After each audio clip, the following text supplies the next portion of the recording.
Super! Ako trudna žena ide plivati, da li je to čini ljudskom podmornicom?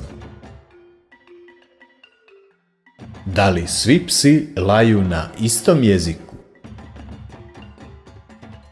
Ako očekujete neočekivano, zar to ne čini neočekivano očekivanim?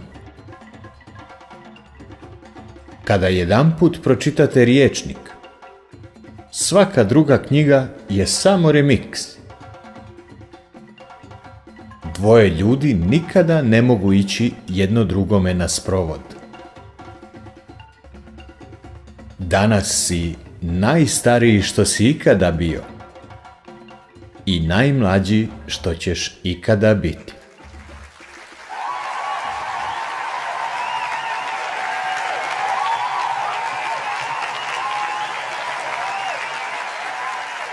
Super!